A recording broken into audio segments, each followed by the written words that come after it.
Hello and welcome everyone to Esports and Information, where I am documenting my journey, learning through the history of this very great land of ours. And the reason why I had to undertake this journey is primarily because our schools, all right, most of you all, just like me, have grown up learning the history from the lens of socialism, from the lens of whatnot, whatever labels that you can put, all the Western vocabulary related to politics, all those labels that you can put on people. So, yeah, history is a very sensitive topic in our country, probably because there was no smooth transition, okay, right about the time when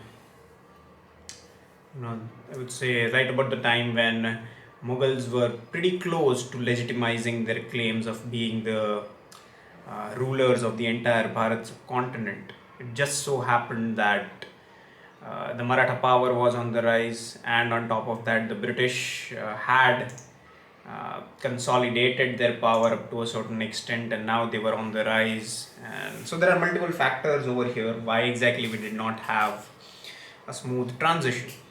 All right, but that is again discussion for some another video. Right now we are going to talk about my readings of this book. Okay, for people who are interested in this book, you should buy this book. Okay, it's pretty heavy on technical things, it's pretty loaded with details.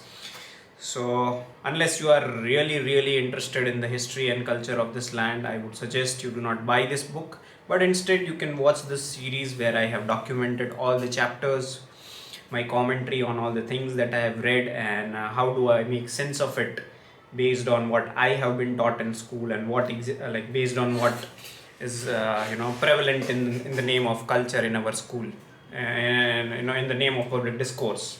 Okay, because like I said, history is a very controversial topic because we did not have a smooth transition. So yeah, all right.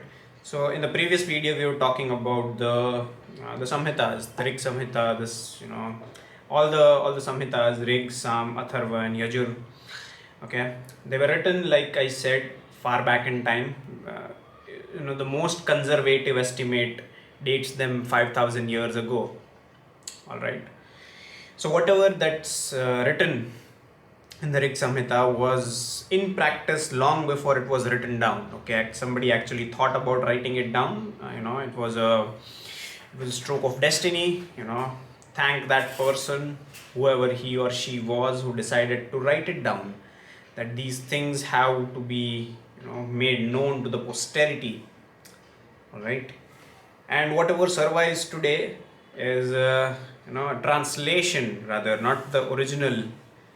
Okay, all these materials have been burnt down by the Islamic invaders, but that is again, talking about it will make it very political because people over here are very sensitive. You cannot have a straight discussion with people in Bharat, because here people are very volatile with their emotions, and when you sit down and actually discuss with them these things, they will majority of them turn emotional, start shouting, start hurling abuses, resort to intellectual dishonesty, and the discussion goes down the drain, and it's just a game of hurling abuses at each other.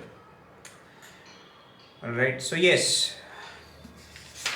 in the previous video we talked about what exactly was written in all the Samhitas, or we know them as Vedas, all the four Vedas. Okay, but after all the four Vedas were written, okay, there is also a copious amount of literature that was written in the name of Brahmanas. Okay, now when I say Brahmanas, I mean it in a literary sense, not naming the priestly class that exists in our society. No, not that Brahmanas. I'm talking about the literature. Okay, all these all these copies of literature, they were the commentaries on the Vedas, the commentaries on the Samhitas. All right. Now here in this book, RC Majumdar says that all the details that have been written down in the form of Brahmanas, they are very much in detail. Okay, the word that have used is, they are very puerile, meaning they are very juvenile and childish, and they are very prolixity, meaning they are unnecessarily long and detailed and elaborate. You don't need so many words to convey what exactly is to be said. Okay, so that is one allegation that RC Majumdar makes against the Brahmanas, that is the literature, not the priestly class. Okay, and on top of that, there is also one argument that to be made, that this might have been done purposefully. Remember, we had discussed in the previous video how the Atharva Samhita was in a way some sort of a revolt towards the priestly class. Okay, so Atharva Samhita or the Atharva Veda, like majority of us know, it was in a way a revolt by the commoners. Okay, the monopoly over dharma, monopoly over the cosmic order had been accumulated with the priestly class. So the day-to-day commoner, okay, even they, like we have discussed this in quite detail in the previous video, but just to summarize it, the people in the so-called alleged people who are not in the upper castes, alright, they still wanted to practice dharma. They did not decide to choose to abandon the dharma. So to facilitate their practice of dharma without them needing the Brahmins, what did they do? They came up with the hymns in the Atharva Samhita, because they were of the opinion that we do not need you to practice our dharma, hence we will write our own hymns. Okay, hence you will also see that there is also this very popular discourse about the Atharva Samhita not being accepted as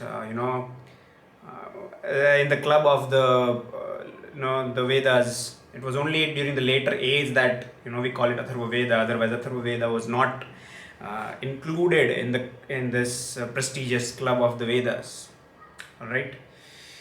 Here in the literature, that is Brahmanas, there is pretty much for the entire chapter, RC Majumdar, he outlines on the whole the language of the Brahmanas is more precise in expression than that of the mantra texts, and as a living and forceful form of speech it is infinitely superior to the monstrous prose of the classical writers.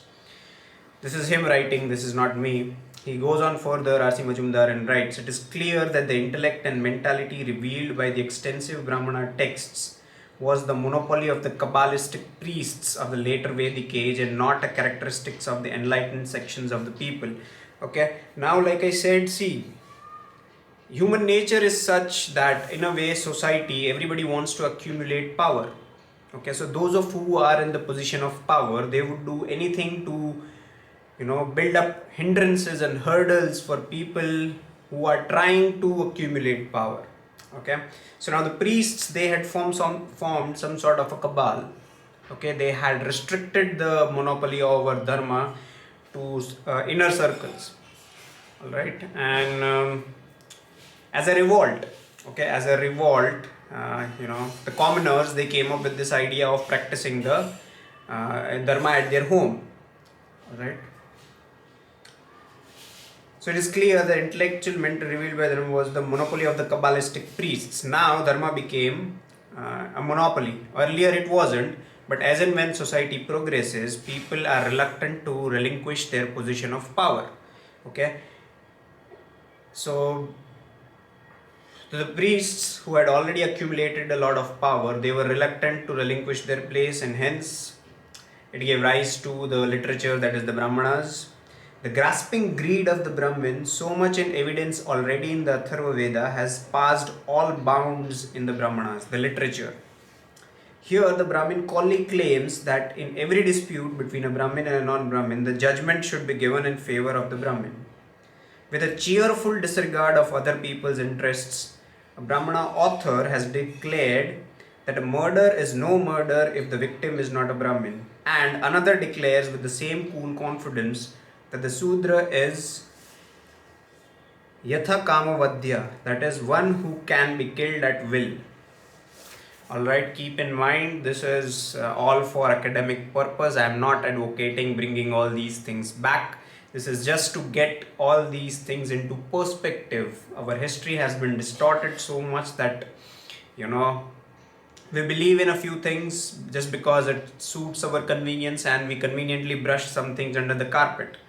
Okay, So I could have left these things out, but this chapter made me realize these things, and I had to put it on record. Okay, these things have been written down, and if they are written down, we can claim that this is not entirely untrue.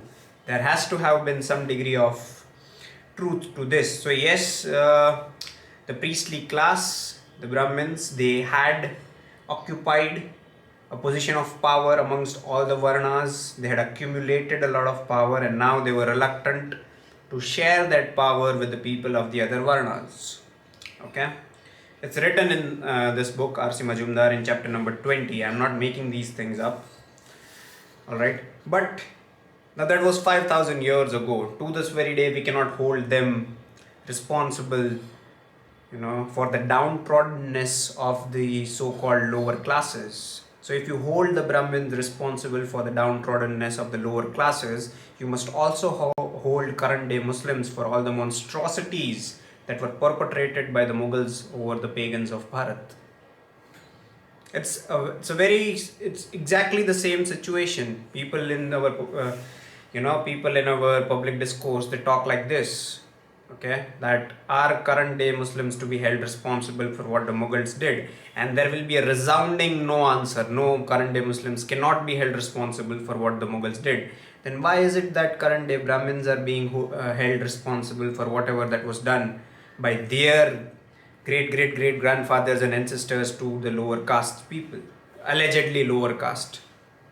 Okay, so I'm not advocating bringing the Varna system back. I'm simply just advocating equality. I know these things are controversial, but once when we have these conversations, these difficult conversations, things will move forward. Otherwise, when we don't have these difficult conversations, that is exactly what the politicians want. For you to not have these conversations, so the politics cannot move ahead. Alright. As regards speech concrete, the Brahmanas clearly state that the speech of the country of the Kuru Panchalas is the best and abstract speech. Okay, the Kuru Panchalas, the kings of the Yadava dynasty. Okay, the speech that they spoke is supposedly the best speech so far. That is what RC Majumdar says. The daily performance of the 5 Mahayajnas, offerings to gods, to beings, to fathers, the study of the Veda and charity, the cornerstone of the orthodox Aryan sociology, has been enjoined for the first time in the Brahmana text. This was something that came as a startling revelation to me, because earlier I used to believe, I've heard this frequently from many people all across my schooling life, all across my college life, and more so even from elders. Okay, they will belittle and disparage their own dharma by saying that, look at the Muslims, they pray 5 times a day, they are sticking to their faith. What have you got? What do you do? Okay, but these Brahmana texts, okay, they mention there are 5 things that you are supposed to do every day. Okay, they were called Mahayajnas in those times. Yagna right now in the current age has been limited to just offering things to the fire on special occasions. Otherwise we don't do it. Okay, but it is impressed upon you to do 5 yajnas every single day. And what are those yajnas? Okay, offerings to gods, meaning you're supposed to pray and offer something to God. To the beings, you're supposed to feed something to the animals or other beings. To the fathers, okay, your ancestors, you're also supposed to feed something to them. The study of the Vedas, you're supposed to daily study the Vedas. This is the 4th yajna, and the last one is charity. There is also some things that you need to do in the form of charity. These are the 5 actions, the 5 Mahayajnas that you're supposed to do every single day. Okay. So the next time somebody tells you that, say, look at the other side, they stick so much to their faith, we don't, we have a very, a belief system that is very convenient for us. No, it is not convenient not very convenient to practice. It is we who have made it very convenient to, to practice it. Why? Because, we are trying to be secular, we are trying to be woke, right? But yes, this was something that was a something that came across as a startling revelation to me because I wasn't aware of this. It is written on page number 423 in this book. So if you are a reading enthusiast, I would recommend you read this book. It would really open your eyes to some certain truths. Okay. The Brahmana authors, after identifying, yes, okay, this is also again something that came as something that came as a rather a rude shock to me. Okay, I wasn't expecting this, but yes, it is written in this book. It is a rather difficult and an inconvenient truth, but we have to talk about it. That is the entire purpose of this channel. That is the entire purpose of this video, this channel, this whatever it is that I'm doing. Okay, talk about some inconvenient and uncomfortable truths. Okay, now in the Brahmanas, that is the literary the literature that is the Brahmanas, it is written, it is there that it is written, they identify women with niritti, that is evil. Okay, declare that the woman, the Sudra, the dog and the crow are falsehood. Anarita, remember Reet? Reet is the cosmic order that Varuna protects or oversees. You are not supposed to diverge or divert from the cosmic order that is Reet. But in the Brahmanas, woman, the Shudras, the dog and the crow are unreet, completely opposite of Reet. Okay, so this is what it is written. I was kind of startled, but it is what it is. We cannot just simply cherry pick things from our past that we like. There are also things that are very dirty about our past. The only way forward must be to accept them, acknowledge them, but with a degree of empathy. She commits an act of falsehood, who though purchased by her husband goes about with others. So yeah, like it is what it is. Okay, no civilization on this face of earth is all goody-goody. Everyone has had some embarrassing and humiliating things in their civilization. We are no different. It's not like all the civilizations were perfect. Just like us, we were not perfect. It's just that we were more perfect than others. And that is what hurts them the most. Okay. Next up in line after the Brahmanas are the Aranyakas. Aranyakas are the texts that were written in the forests. Okay. They are supposed to be read in the forests because if you read it in the confines of your home, you are bound to face certain consequences with which you must, where you almost likely will not be ready to accept those things. Okay. The Aranyakas, the forest texts, the concluding portions of or the appendices to the Brahmanas are so called because their contents are of so secret and uncanny in nature that they would spell danger if taught to the uninitiated and had therefore to be learnt in the forest and not in the village. So if you learn these things without proper guidance, without proper instructions, you are bound to come across grave danger. Hence, these are also not supposed to be read in the houses. You are supposed to go in the forest and read these things. Okay. They're also somewhat of a natural transition towards the Upanishads. So the first come the Smritis. The first came the Samhitas, Rig Samhita, and all the Vedas. Then comes the Brahmanas, the commentary on the Vedas. Then comes the Aranyakas, and then again comes the Upanishad. Okay, so the Aranyakas are it's a smooth transition. They facilitate a smooth transition between the Brahmanas and the Upanishads. So when I say Brahmanas, again, I have to keep clarifying it is literature. The Aranyakas and the Upanishads by themselves and not the system of philosophy based on them were originally called the Vedantas. Okay, the Vedanta philosophy, I'm also going to cover a different series altogether about the different schools of philosophy that we have. But let me just finish up with the history first and then we move on to the philosophy of this great country, because everything that relates to this country has to be lengthy. Okay, it's not so simple. it takes time. It takes time to understand things about Bharat. It's not that simple. Alright, now we move on to chapter number 21.